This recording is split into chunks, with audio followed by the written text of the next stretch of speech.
उसके चारों तरफ की स्पिरिचुअल एनर्जी अब तेजी से उसकी बॉडी की ओर खींची जा रही थी।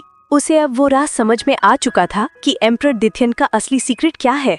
धीरे धीरे उसके हाथों में बड़ा हो जाता है। पूरे जंगल की स्पिरिचुअल एनर्जी उसकी ओर खींचने लगती है। इतनी विशाल शक्ति देख यूहाओ भी दंग रह जाता है। अब वो कहता है, अब तो मैं दूर की एनर्जी को भी ऑब्जॉर्ब कर सकता हूँ। पर यह पावर इतनी बड़ी थी कि दूर दूर तक इसका असर दिखाई देने लगता है। किले के सोल्जर्स सोचते हुए उस धमाके की तरफ देखने लगता है और तभी यूहाओ समझ जाता है कि उसे अब और नहीं रुकना चाहिए। वो तुरंत अपने कैंप में लौट आता है। कैंप में आते ही उसे सामने मिसेस टैंग वुटोंग दिखाई देती हैं। वो सख्त नजरों से पूछती हैं, यूहाओ इतनी देर से कहाँ थे तुम? यूहाओ थोड़ा हिचकिचाकर कहता है, मैं तो बस ताज़ी हवा लेने बाहर गया था। टैंग वुटोंग मुस्कुराकर जवाब देती है, अच्छा इतनी देर तक? यूहाओ थोड़ा संभलता है और बोलता है, असल में आज की रात कुछ ज्यादा ही खूबसूरत थी। पर तभी बिजली की गड़गड़ाहट होती है, आसमान में काले बादल छा जाते हैं और टैंग वुटोंग उसे घूर कर देखती है। रात तो तूफानी है, खूबसूरत कहाँ है?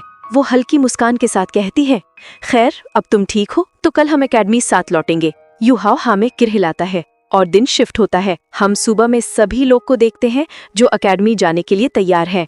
ब्रदर सांची उत्साहित होकर बोलता है, यार अब तो जल्दी से वापस एकेडमी चलो।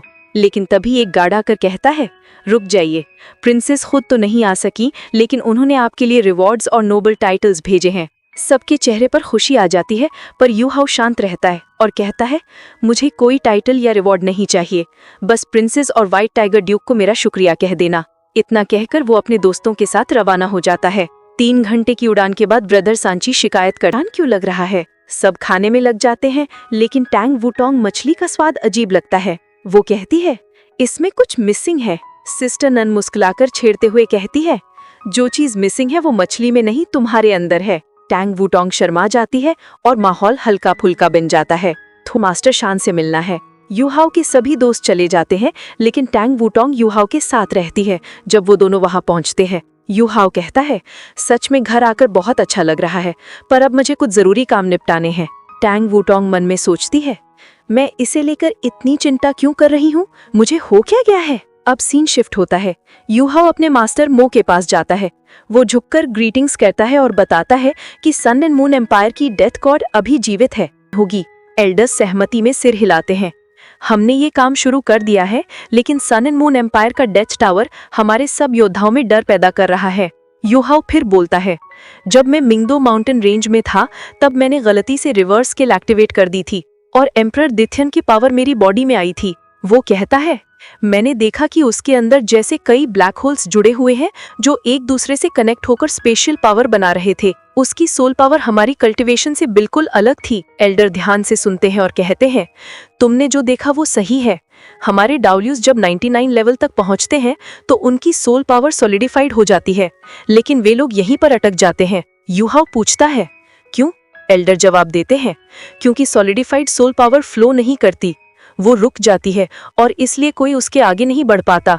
यूहाओ ये सुनकर गहरी सोच में पड़ जाता है। क्या वो इस लिमिट को तोड़ भी पाएगा?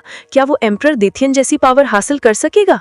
सीन शिफ्ट होता है एल्डर शान गहरी और मिस्टीरियस जगह से, जहां एल्डर शान यूहाओ को एक बहुत ही गहरा नॉलेज समझे।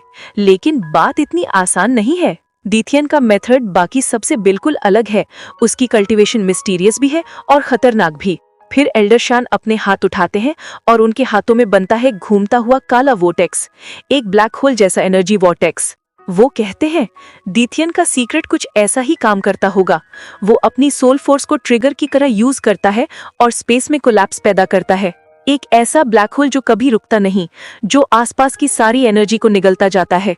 यूहाओ हैरान रह जाता है, लेकिन एल्डर आगे बताते हैं, ऐसी शक्ति को कंट्रोल करने के लिए स्पिरिचुअल कंट्रोल की लिमिटेशन से परे जाना पड़ता है। मैं इसे थोड़ी देर के लिए ही संभाल सकता हूँ, लेकिन दिथियन इसे हमेशा बनाए रखता है। और जानना चाहते हो क्यों? यूहाओ ध्यान से देखता है। एल्डर की आंखों में एक गहरी चमक थी, क्योंकि दिथियन के पास 2 सोल कोर्स हैं। यूहाओ स्टन रह जाता है। 2 सोल कोर्स? ये कैसे मुमकिन है? एल्डर कहते हैं, जितने भी अल्टीमेट डाउलू हैं, लगभग सबके पास सेकंड कंडेंस सोल होता है, जैसे सीनियर मोहे, लॉन्ग शाओ या पॉइजन इन्फर्न। लेकिन उनका सेकंड कोर बहुत कमजोर होता है। लेकिन दिथियन का, उसकी पहली कोर जितना ही शक्तिशाली और स्थिर है, इसीलिए वो दोनों के बीच का बैलेंस कभी नहीं टूटता और वही उसे सबसे ऊपर खड़ा करता है। वो स्ट्रेंथ में गॉड्स के बराबर है। यूहाओ की आंखों में अब समझ की चमक थी।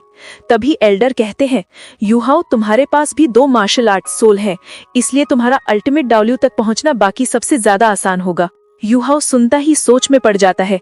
एल्डर आगे कहते हैं, जब तुम टाइटल डाब्ल्यू का लेवल पार कर लोगे, तुम्हें अपने 2 कंडेंस सोल कोर्स बनाने होंगे। अगर तुम ऐसा कर पाए तो तुम खुद भी अल्टीमेट डाब्ल्यू से टक्कर ले सकोगे। यूहाओ एक गहरी सांस लेता है, फिर धीरे से पूछता है, एल्डर, अगर मैं अभी अपने करंट स्टेज में ही सेकंड कोर बनाने की कोशिश करूं तो? एल्डर मुस्कुराते हुए कहते हैं, तो तुम्हारी कल्टीवेशन स्पीड बहुत तेजी से बढ़ेगी।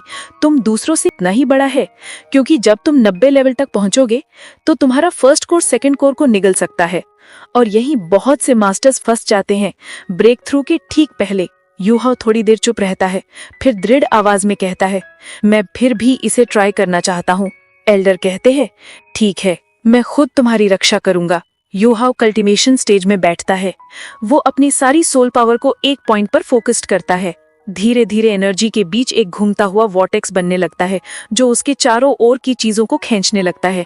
एल्डर शैन उसे देखते हैं, बहुत अच्छे, तुम सही रास्ते पर हो।